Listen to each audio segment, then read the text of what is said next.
I'm Christina, 25 years old, and I mostly keep to myself. Even though I have a job or study, my family might think I don't because I don't talk about it much, especially my brother. How did I end up like this?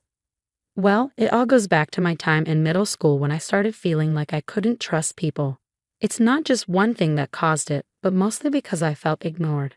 I guess people didn't find me interesting because I was always into machines. I've always enjoyed messing around with computers, and I was pretty good at it, which helped out at home.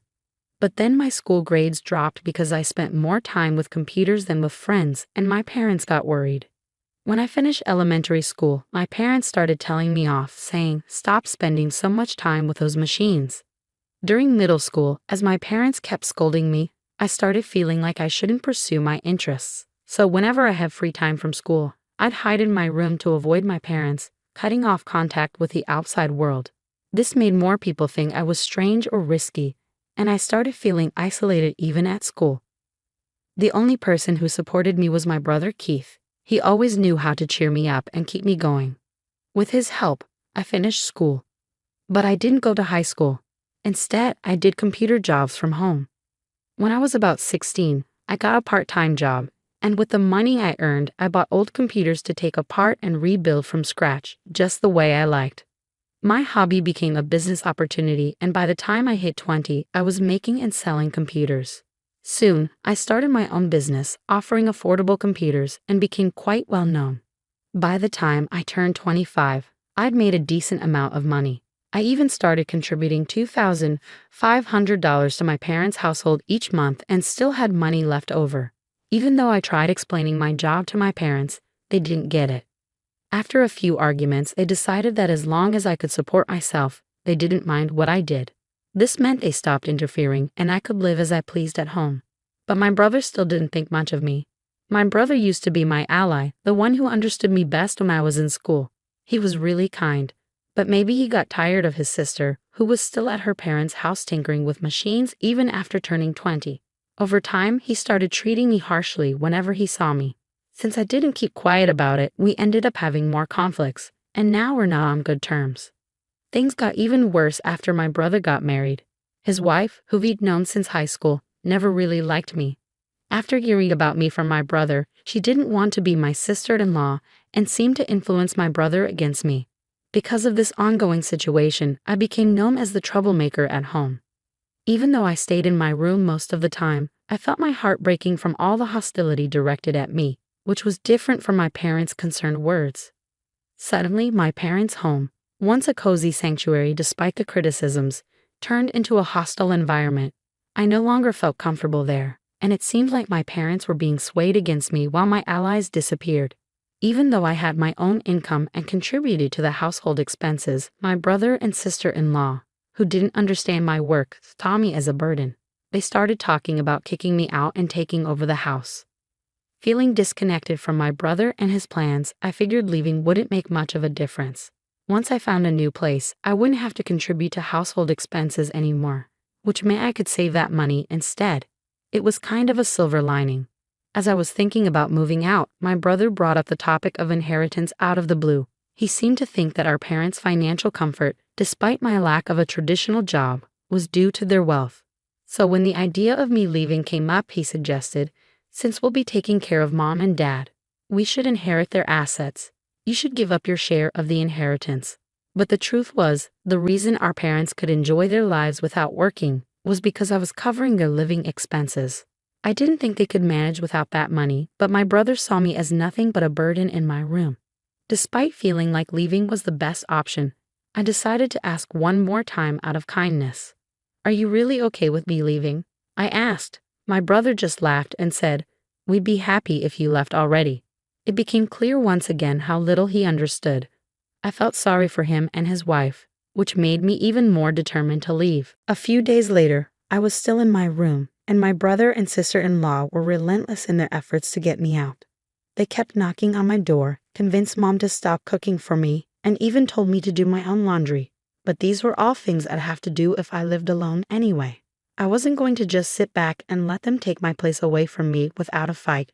Sure, I wasn't happy about it, but I wasn't about to accept it either. I was being unfairly pushed out, and I wasn't going to take it lying down. After all, I'm skilled with machines, something my brother seemed to forget.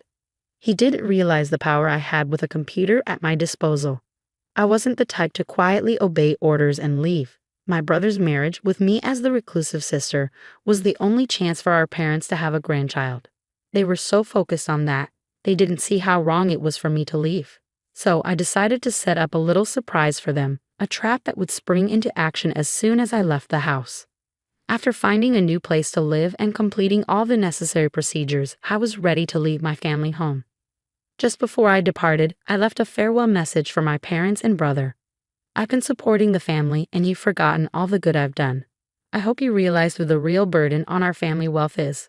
My parents seemed surprised for a moment, but they probably trusted that my brother would figure things out somehow. They all brushed off my words as bitterness. I knew they didn't take me seriously. But for now, I believed it was best to leave things this way. So I left the house. I took a significant amount of equipment from my family home and bought additional items, along with necessary furniture and appliances for my new place. I set up my new place just the way I wanted it, decorating it with my favorite style and creating a cozy atmosphere. It turned out to be a perfect environment for me to work in, and surprisingly, living alone wasn't as intimidating as I thought it would be. In fact, I wished I had made the move sooner. The people in the neighborhood were friendly and life was comfortable. Since leaving my family home and taking care of everything on my own, I've been enjoying myself, trying out new experiences. While I was reveling in my newfound independence, I wondered how things were going back at my family home, especially since they lost my financial support. Then, out of the blue, my mother called. "Hey, Christina, did you do something to our machines?" she asked. "What do you mean?" I replied. "There's something wrong with the computers and electronics," she said. "I have no idea about that," I said, puzzled. "I used to help out for free because we're family, but since you treated me poorly and kicked me out, even though you're my parents, you'll have to pay the regular price," I explained. "What? That's pretty greedy. We're your parents. Can't you give us a discount?" They responded. "Well, I prefer giving discounts to my friends. Unlike you, they treat me well," I countered. "Fine, you're so cheap," they grumbled. Internally, I sighed with relief that another trap hadn't been triggered and dealt with the situation calmly. But my mother didn't seem to appreciate my response. She abruptly hung up, behaving like a sulking child, and even sent a spiteful email implying that mean people lose friends. It made me question who was acting like the mature one. Frankly, it seemed self-centered, if not downright selfish. As for what I did to the family computer, I simply restored all the adjustments I had previously made for free back to their original settings. To someone unfamiliar, it might seem like the computer malfunctioned on its own. When I suggested they contact the company for repairs as an individual, they got upset. But I expected as much, so I let it go. 6 months after leaving home and settling into my new life, my father called me. "I hate to ask, but can you lend me some money?" he said. "What do you mean? Lend you money?" I responded. "Your brother and his wife have been spending recklessly. They think we're rich, and they keep complaining, asking for money to buy this or go there," he explained. "I have no idea about any of this. Why do you always come to me with everything? I've heard of daughters who live alone sending money home, but parents asking their children for money? Shouldn't it be the other way around, out of generosity?" I questioned. "It's not that simple," he replied. "Well, even $500 would help," he added. "I'm not giving you anything. I won't lend you money either. I have no intention of financially supporting you anymore," I firmly stated. "Of course, I'll work on your machines if you pay for my services," I replied calmly. "You've really become stingy," they retorted. "I guess Mom was right about you."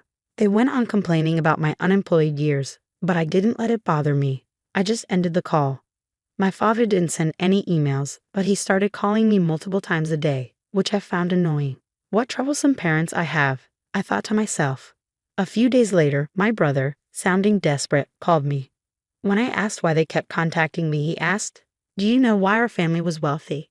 It seemed like he suspected their financial situation had worsened since I moved out, but it was too late. My current home was my sanctuary. My work and life were all centered around this house, and I had no intention of leaving it again. Could it be that our family's wealth came from the $2,500 I was contributing each month? I pondered. I didn't have to give that much, but I felt grateful for my upbringing, so I willingly contributed more. But now, why would I continue supporting a home that kicked me out? It didn't make sense, right? So that's when mom and dad's finances took a hit. My brother realized. I'm sorry, but even if you asked me to come back, I have no intention of doing so, I replied firmly. I understand now that what happened was wrong. I'm sorry, but it's too late for apologies. I have no plans to have any involvement with you in the future. Please don't call me anymore. Hey, wait, my brother protested, but I ended the call. When I left home, I made a vow never to be drawn back into their drama. Forgiving them wasn't something I could do easily. I decided to cancel my cell phone contract to avoid the constant calls. 5 years have passed since then, and I've moved on. I got married and started a new chapter in my life. My partner is in the same line of work as me, so he understands my lifestyle and helps out with household chores. Although I thought about reaching out to my parents since they're technically family, I felt it was too late. I hadn't made any attempts to reconnect. However, my husband expressed an interest in meeting my parents and learning about their current situation. To gain insight, I hired a detective to investigate. What we discovered was shocking. My parents, desperate to maintain their lifestyle and keep my brother and his wife tied to the family home, had accrued a mountain of debt from various lenders. With no hope of repayment, the debt continued to grow with accumulating interest, leaving them in a dire situation.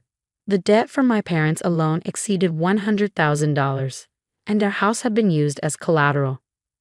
Now, where our family home once stood, it was only an empty lot. Although I felt a twinge of sadness due to my sentimental attachment to our family home, I couldn't help but think that my parents were facing the consequences of their actions. I decided to look into my brother's current situation. It appeared that my brother had suggested a divorce due to his wife's extravagant spending habits, but she vehemently opposed the idea. They were now embroiled in a drawn-out divorce lawsuit, which was draining both their time and finances. His wife had hired a lawyer and was resisting the divorce, refusing to let go of my brother, leaving them at an impasse. Despite rumors, my brother and his wife hadn't yet had children. To confirm, I sent the detective to the hospital where they were being treated. It turned out my brother was indeed infertile, nearly incapable of producing sperm, making natural conception highly unlikely. My parents, who had pinned their hopes on having grandchildren from my brother and his wife, were disappointed and ended their cohabitation. The family home had to be sold to settle the debt, marking the sad state of my family. This distressing reality became apparent after a cursory investigation. It was evident that engaging with them in this condition wouldn't be beneficial for me or my husband. Now, I have a loving husband, 4 children, and a dog. We've purchased a spacious home and are living the life my family once dreamed of. If they were aware of our situation, they might try to exploit it, which I couldn't bear. As soon as I learned about this, I went to the local office and arranged for my personal information to be accessible only through formal disclosure requests. I made a conscious effort to keep my distance from them and asked my husband not to engage with them regarding our marriage. Although he seemed disappointed at first, after explaining the situation, he understood and hasn't brought it up since. I hope that once things settle down at my family home and a time for reconciliation arrives, I can rebuild a relationship with my parents and brother.